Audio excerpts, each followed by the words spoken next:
Okay, so electrostatic. Next chapter is electrostatic.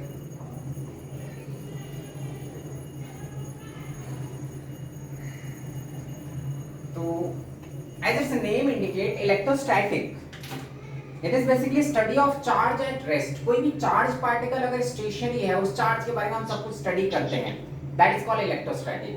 Study of static means what? Stationary charge. Charge ऐसा नहीं कि move कर रहा है. Charge moving charge नहीं होना चाहिए. Stationary charge होना चाहिए.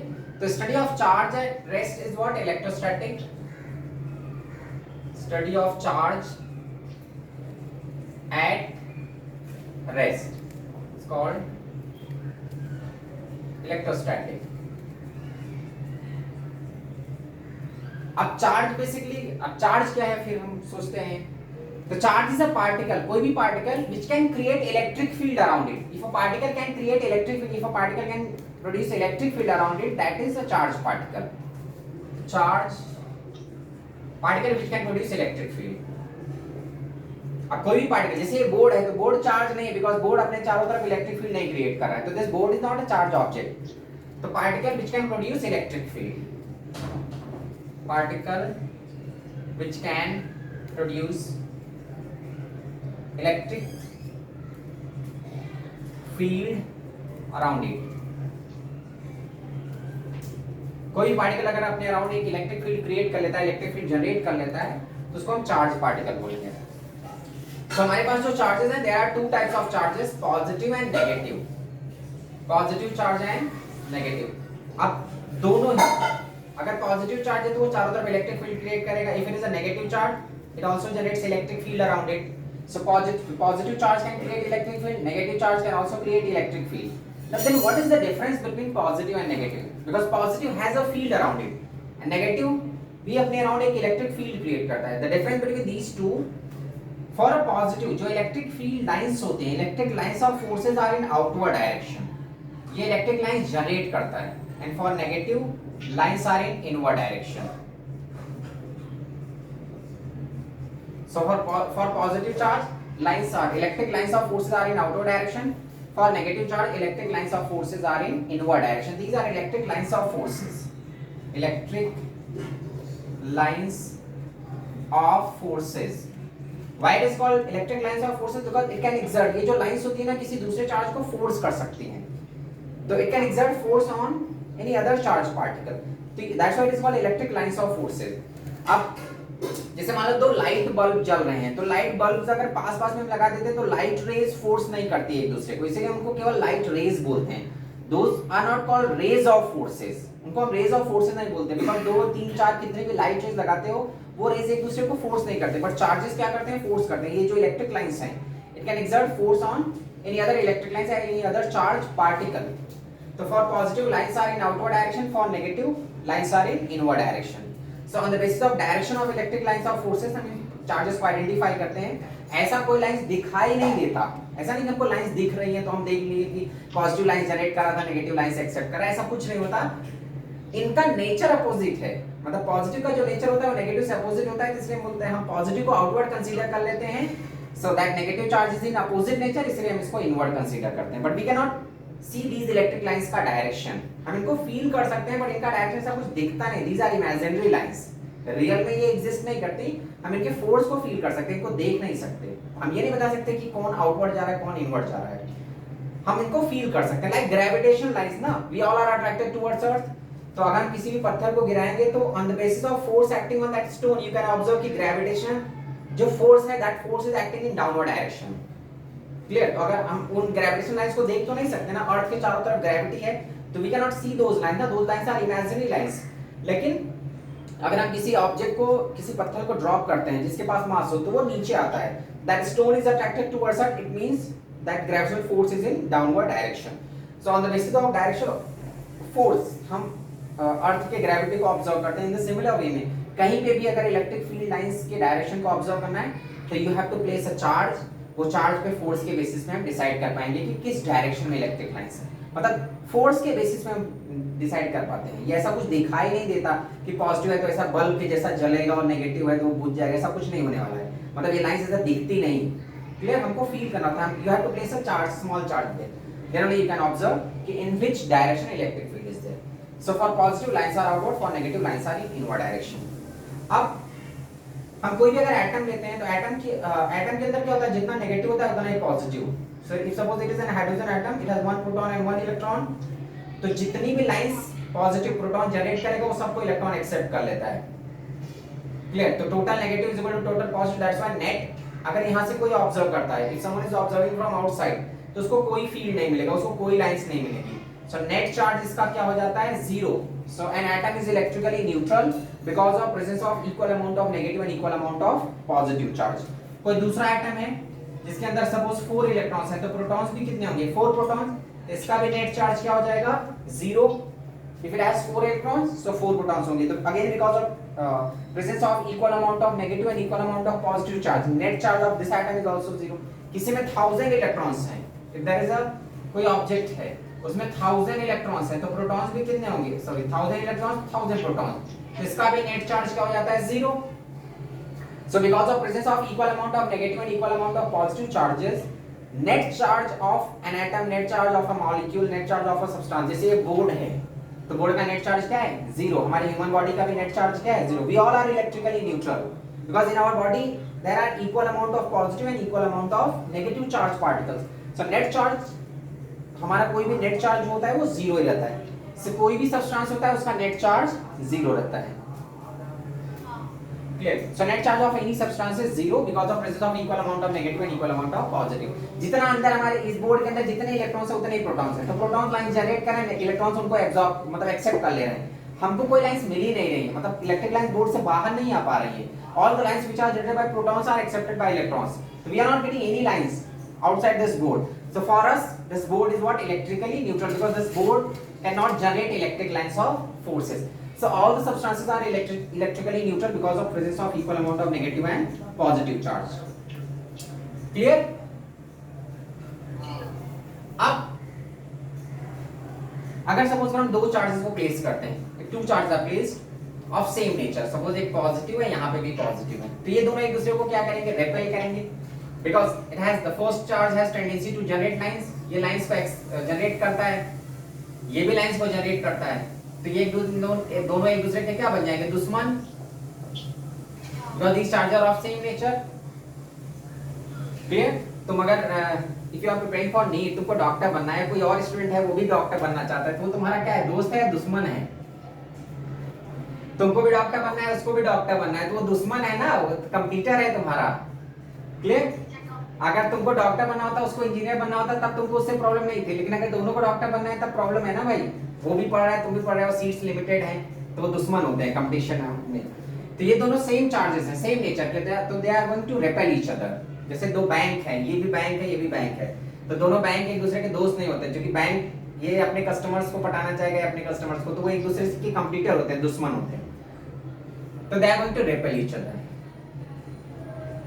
If one is positive, other is negative. एक पॉजिटिव एक नेगेटिव है, मतलब एक लाइन जनरेट कर रहा है, दूसरे को लाइन चाहिए, तो ये एक लाइन जनरेट कर रहा है, दूसरा लाइन से एक्सेप्ट कर रहा है, तो ये दोनों एक दूसरे के क्या होंगे, दोस्त होंगे, अट्रैक्ट करेंगे. बिकॉज इसको लाइंस की जरूरत है, बेचारा भूखा है, और ये लाइन जनरेट कर रहा है, तो ये दोनों एक दूसरे को अट्रैक्ट करेंगे. अट्रैक्शन, जैसे एक बैंक है वो पैसा लोन देना चाहता है, दूसरा कस्टमर है जो लोन लेना चाहता है, तो बैंक उसका दोस्त हुआ. सेकंड, अगर दोनों नेगेटिव हैं, क्लियर, इसको भी लाइंस चाहिए, इसको भी लाइंस चाहिए, दोनों भिखारी ही हैं, तो इसका काम ये तो पूरा करने, इसको अगर पैसा चाहिए तो ये तो देगा नहीं, क्योंकि इसको खुद पैसा चाहिए, तो ये दोनों एक दूसरे के क्या होंगे, दुश्मन ही होंगे. Because it has tendency to accept lines, तो ये भी एक्सेप्ट करना चाहता है, और ये भी सेकंड वाला चार्ज भी एक्सेप्ट ही करना चाहेगा. तो अगेन ये दोनों एक दूसरे के क्या हो गए, दुश्मन हो गए, because they are going to repel each other. उनके पास इक्वल टेंडेंसी है, एक दूसरे का, इसको लाइंस चाहिए थी बट ये तो लाइंस दे नहीं रहा है, वो खुद उल्टा लाइंस इसको चाहिए, तो ये भी एक दूसरे को क्या करेंगे, रिपेल करेंगे. So two same type of charges are going to repel each other. जैसे यहाँ पे देखो same type of charges repulsion, here also same type of charges repulsion, but यहाँ पे क्या है, different type of charges, opposite nature है, तो ये दोनों एक दूसरे को attract करेंगे. Lines which are generated by this positive are accepted by negative charge.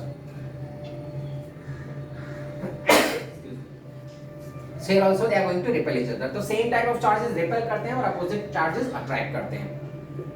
अब सपोज करो यहाँ पे मान लो 2q का चार्ज है प्लस 2q और यहाँ पे माइनस q है। Charge is represented by q, सो यहाँ पे प्लस 2q है माइनस q है। तो क्या इसकी सारी लाइंस को ये एक्सेप्ट कर लेगा? बिकॉज इसके पास का मैग्नीट्यूड डबल है तो ये बहुत ज्यादा लाइंस जनरेट करेगा। अगर ये q होता है, here it is plus q and here it is minus q, so all the lines which are generated by this positive are accepted by negative। जितना ये जनरेट करेगा ये उतना एक्सेप्ट कर सकता है। Clear? Because both the charges are of equal magnitude, तो सारी की सारी लाइंस को एक्सेप्ट कर लेगा। बट सपोज अगर ऐसा होता है यहाँ पे प्लस 2q होता है and here it is just minus q, so the lines which are generated by this plus 2q cannot be accepted, all the lines which are generated by this plus 2q cannot be accepted by this minus q। ये इसको lines चाहिए लेकिन उतना lines नहीं accept कर सकता जितना ये जनरेट कर सकता है। ठीक है, हमको लोन चाहिए तो ऐसा नहीं हम बैंक का पूरा पैसा लोन ले लेंगे, हमको उतना भी नहीं चाहिए, जितना हम चुका पाएंगे उतना ही लेंगे ना। तो ये प्लस 2q बहुत ज्यादा लाइंस जनरेट कर सकता है। ठीक है, केवल इसका half of the lines are accepted by the negative charge. तो इसका 2q था, ये जितनी लाइंस जनरेट करेगा उसकी हाफ लाइंस को ही एक्सेप्ट कर पाएगा।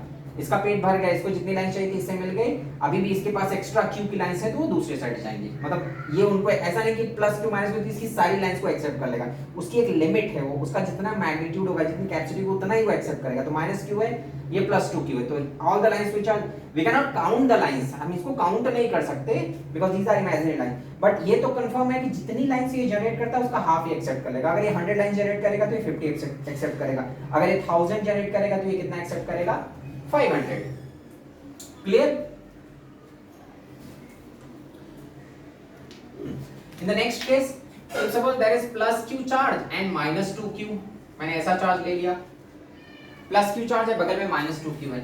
अब ये जितनी लाइन जनरेट करेगा इसको उससे ज्यादा चाहिए बिकॉज उसकी कैपेसिटी, उसको लाइंस चाहिए, उसकी एक्सेप्ट करने की टेंडेंसी इसकी डबल है। तो अगर ये 100 लाइंस एक्सेप्ट करता है, जनरेट करता है, तो इसको 100 नहीं चाहिए, इसको 200 चाहिए। क्लियर? सो ठीक है, उसको 200 चाहिए बट ये थोड़ी 200 जनरेट कर देगा, ये तो अपने मैग्नीट्यूड के अकॉर्डिंग ही जनरेट करेगा।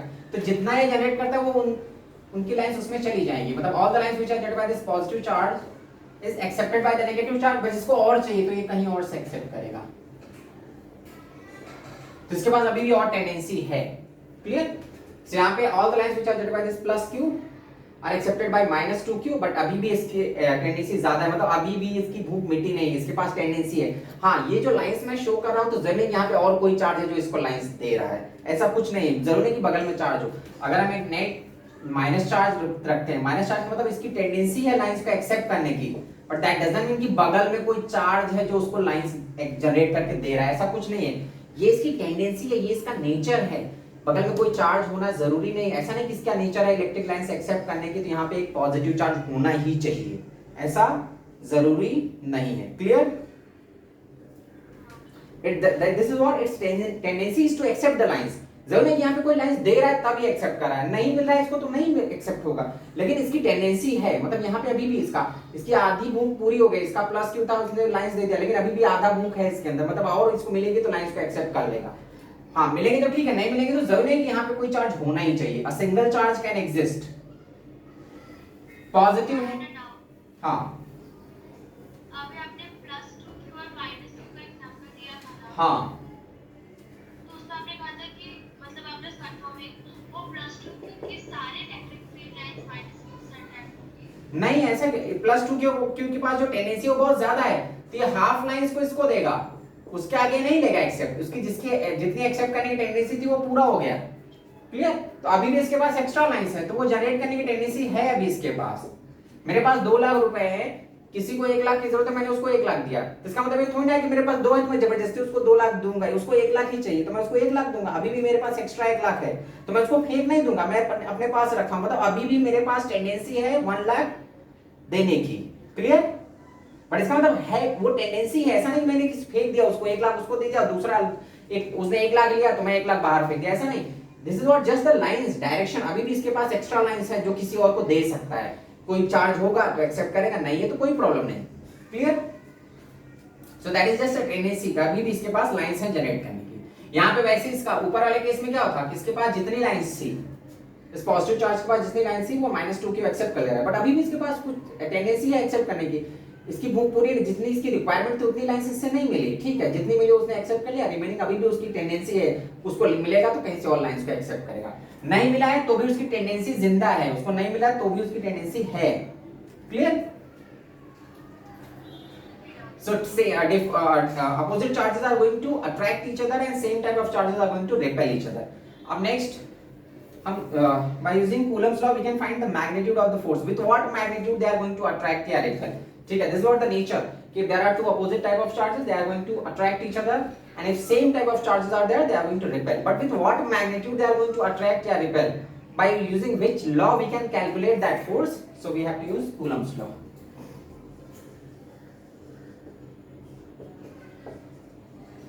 So by using Coulomb's law, we can find the magnitude of that force and direction. कितने magnitude से वो attract करेंगे? So there are two charges, Q1 and Q2, which are separated by some distance r. Two charges are there, which are separated by some distance r.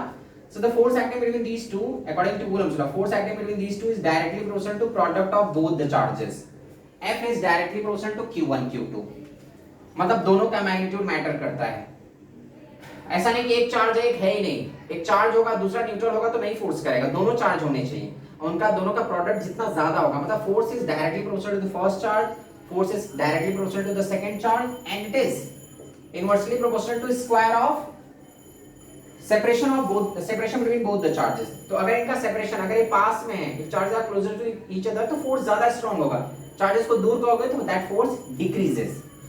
So either they are going to attract each other or they are going to repel each other. That attraction or repulsion both depends on the separation. अगर वो पास में है, attraction है तो बहुत ज्यादा attraction होगा। अब दो दोस्त हैं, बहुत ज्यादा दोस्ती उनमें, लेकिन एक इंडिया में रहता है, एक अमेरिका में रहता है, कभी मिलते ही नहीं, 10 साल तक वो मिले ही नहीं, तो अपने आप फ्रेंडशिप गई, खत्म हो गई। क्लियर? तो ऐसा नहीं कोई फ्रेंड है तो डिस्टेंस बहुत ज्यादा है, अब ये दोस्त है यहाँ मुंबई में रहता है, दूसरा दोस्त अमेरिका में रहता है, तो फ्रेंडशिप खत्म, वो नाम मात्र की रह जाती है। So it depends on the separation. If you are increasing the separation between two charges, either it is attraction or repulsion. Repulsion भी मैटर करता है। दो ऐसे आदमी हैं जो एक दूसरे को पसंद नहीं करते, बट वो एक ही घर में रहते हैं, तो टेंशन बढ़ जाता है। इससे अच्छा वो अगर एक दूसरे को ना देखेंगे, दूर रहेंगे, तो अपने आप वो दुश्मनी कम हो जाएगी। क्लियर?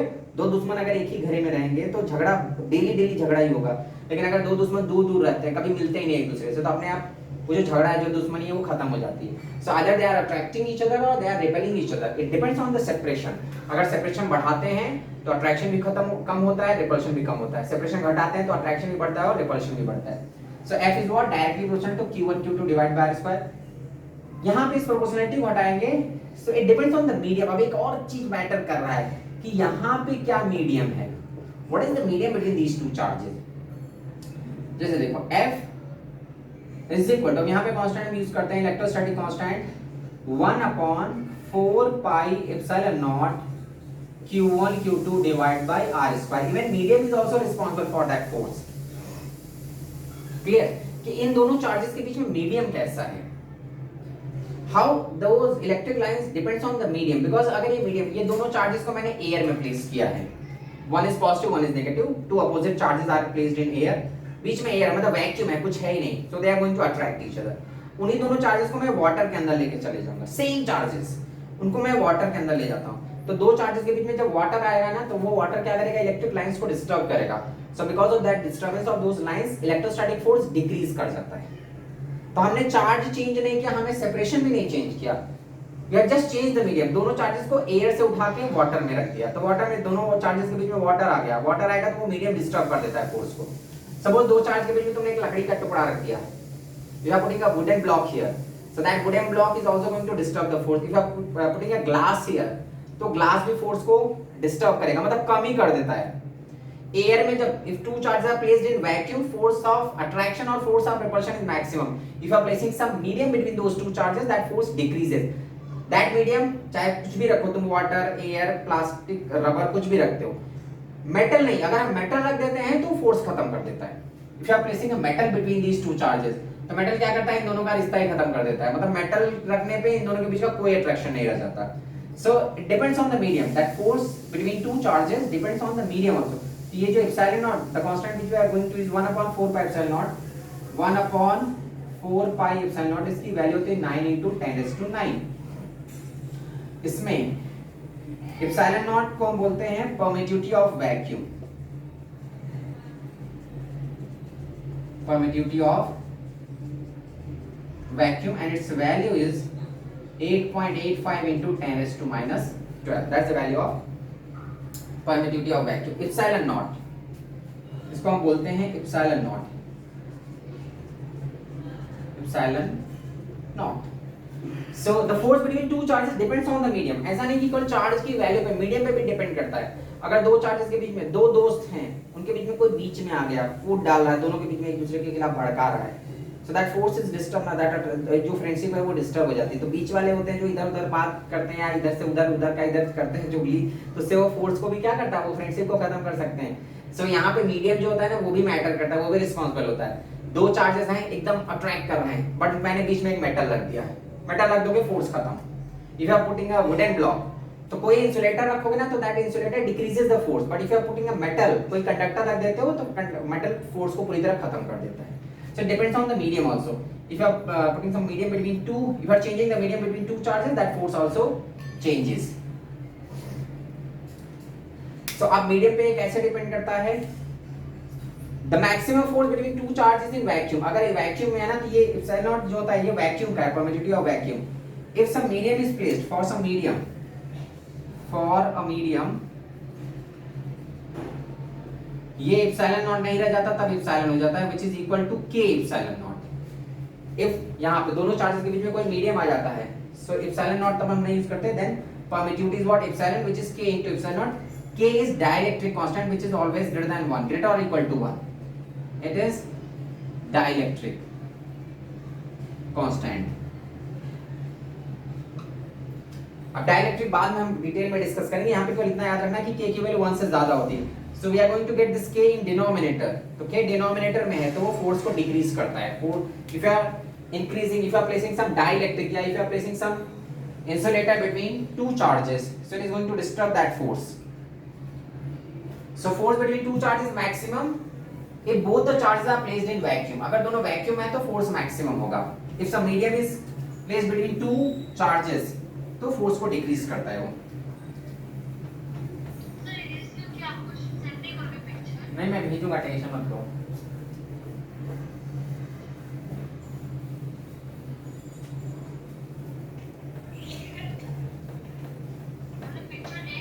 हाँ, ठीक है. So if you are placing some medium between two charge, then how force is disturbed? यहाँ पे suppose करो two charges आता है, Q1 and Q2. The separation between these two is R. In the second case, again two same charges मैंने लिया, और यहाँ पे एक डाइलेक्ट्रिक प्लेस कर दिया है. डाइलेक्ट्रिक, ये वैक्यूम है. Here some dielectric is placed, and then in the third case, a metal is placed. Q1 and Q2, two charges, two same charges which are at same separation, but a metallic plate is placed. ये metal है, यहाँ पे dielectric. तो if you are putting a metal के लिए जो dielectric constant होता है वो infinite होता है. For a metal, dielectric constant is infinite. So यहाँ पे देखो, epsilon की वैल्यू क्या है? epsilon naught है. यहाँ पे epsilon की वैल्यू क्या हो जाएगी? k into epsilon naught. And here epsilon is equal to infinite into epsilon naught, which is infinite. So if you are placing a metal between two charges, metal रखने पे क्या होता है? दोनों चार्ज के बीच में जो metal हम रखते हैं उसका dielectric constant infinite होता है, तो permittivity को infinite टाइम बढ़ा देता है. तो यहाँ पे हमारा force का एक्सप्रेशन क्या होगा? k 1/4 pi epsilon naught Q1 Q2 divided by R square. Here that force is 1/4 pi k epsilon naught Q1 Q2 divided by R square. So in denominator we are getting k. Clear? That force F dash is what? F upon k. This force is reduced by k. So when some dielectric is placed between two charges, it is going to decrease the force by k times, where k is the dielectric constant. तो उस dielectric का dielectric constant रहेगा, it is always greater than 1. मान लो हमने यहाँ पे glass का टुकड़ा रख दिया. If you are placing a glass between these two charges and dielectric constant for that glass is 10, so it is going to decrease that force by 10 times. If you are placing some wooden block here and dielectric constant for that wooden block is 100, so it is going to decrease that force by 100 times. तो जितना dielectric constant होगा उतना time force को decrease कर देगा. Here you are placing a metal, so metal का dielectric constant infinite है, तो F dash is what? F by infinite, which is 0. So when a metal plate is placed between two charges, वो force को ही खत्म कर देता है. इनमें कोई रिश्ता नाता रह ही नहीं जाता है. So this is what by using Coulomb's law we can find force between two charges. Now what will happen if there are, because दो charges हमेशा ऐसा जरूरी तो नहीं, if there are more than two charges. Clear? If more than two charges are there, then how to solve that question? First तो मैं दो charges का देख रहा हूँ. Suppose यहाँ पे Q है, मैं प्लस साइन नहीं लिखूंगा, अगर कुछ नहीं लिखा तो समझो पॉजिटिव है. And here is a minus 2Q charge. ठीक है? And these two are separated by R. That's the first question. In the second question, there are three charges. Q, this side it is minus Q, and this side it is Q again. The separation between these two is R. That's the second question. तो first question में दो ही charge थे, second case में three charges हैं. मुझे force find करना है इस पॉइंट O पे, मतलब जो O पे चार्ज है, on that charge, on this charge I have to find the force. यहाँ पे भी ये पॉइंट O है, you have to find the force acting on this.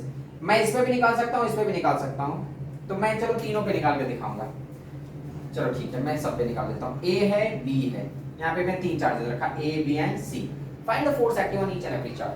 चलो A पे देखते हैं, फोर्स एक्टिंग ऑन A. इस चार्ज के बारे में सोचो, ये है positive charge.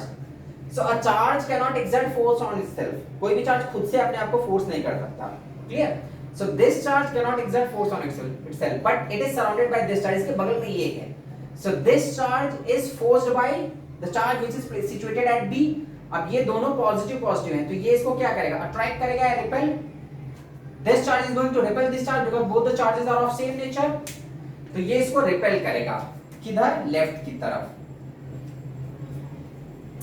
So force acting on A is what? K.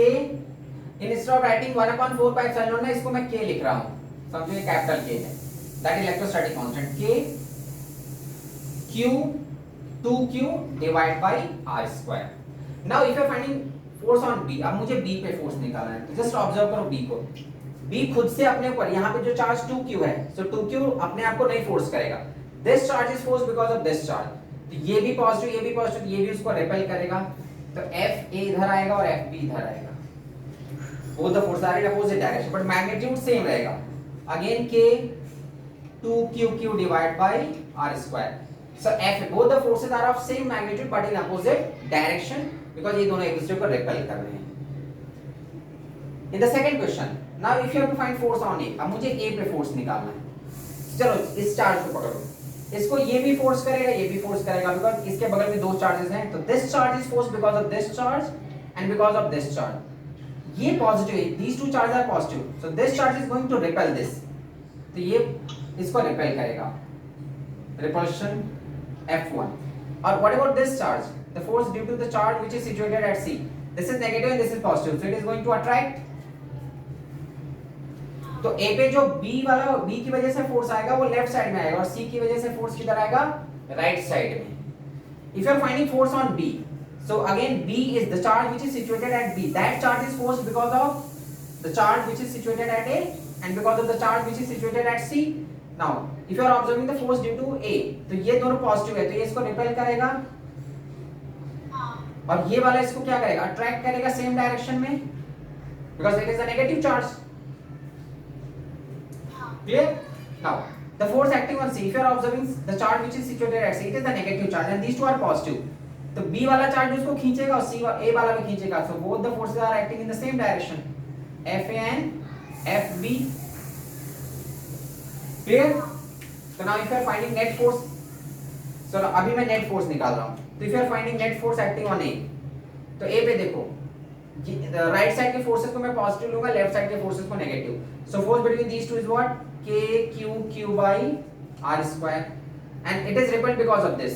तो अपोजिट डायरेक्शन में, तो माइनस K Q. अब देखो यहाँ पे मैंने फोर्स का डायरेक्शन ऑलरेडी ले लिया है, तो यहाँ पे फिर से माइनस Q मत पुट करना, अदरवाइज वो ऐड हो जाएगा.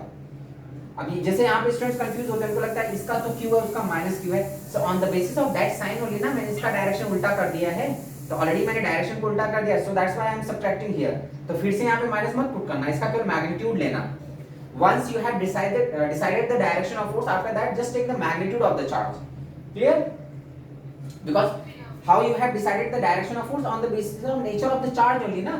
So once you have decided the direction, after that again when you are putting the value of the charge, so just take the magnitude, not the sign, because sign के basis पे direction already हमने यहाँ पे show कर चुके हैं। अब ठीक है, अब यहाँ पे देखो the force between A and C, तो K Q Q divide by what is the separation between A and C, that is 2r का स्क्वायर, तो what you will get 4r square. Clear? So this is the net force acting on A. Now the force acting on B. So B is because of this it is repelled towards right. So that is KQQ by R square. Because of this it is attracted in the same direction. तो plus उसी direction में add करो, तो मैं plus कर रहा हूँ, यहाँ पे माइनस मत पुट करना बिकॉज ऑलरेडी मैंने फोर्स को शो किया हुआ है। तो KQQ divide by R square. Now if I finding force, हाँ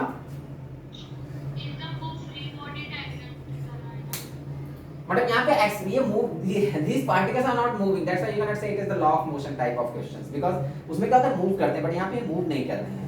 These are not movable charges, clear? These are stationary.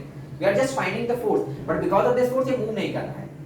In the third case, because of these two, तो ये दोनों ही लेफ्ट साइड में फोर्स लग रहे हैं, तो because of this क्या होगा, minus KQQ divide by 4R square, and because of this minus KQQ divided by R square. That is the net force acting on C.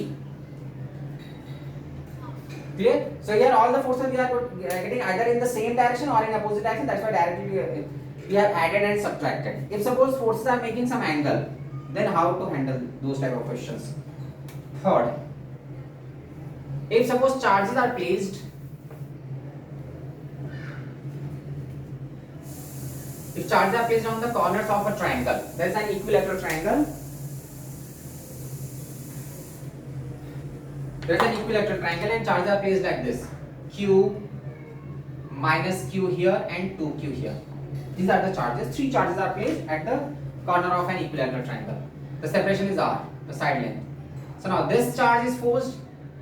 If you have to find the force acting on O, so this is attracted in this direction with the force F and attracted in this direction also with a force of 2F, because यहाँ पे force क्या होगा, KQQ by R square, and here it is 2KQQ by R square. So that force is of magnitude 2F, and the angle between these two is what, 60 degree. So now result के लिए you have to take the vector addition. Root of F square plus 2F square plus 2F cos 60. Clear? So R के लिए what you will get, root of 5F square plus cos 60 is half, 1 2 is cancelled, you will get 2F square. So you are going to get root of 7F. That is what the resultant force. In place of F, what you can put, KQQ by R square. So resultant force is what, root of 7 KQQ by R square. I have not written KQQ by R square again and again. Instead of writing KQQ by R square, I have written just F. So the force between these two is F. The force between these two is what, 2F. You have to find the resultant of those two forces, because दोनों तरफ खींच रहे हैं एक angle बना के. So here both the vectors are making some angle. So you have to find the resultant by using that vector addition. Parallelogram law of vector relation. If you have to find the resultant of two vectors, so we use that root of p square plus q square plus 2pq cos theta.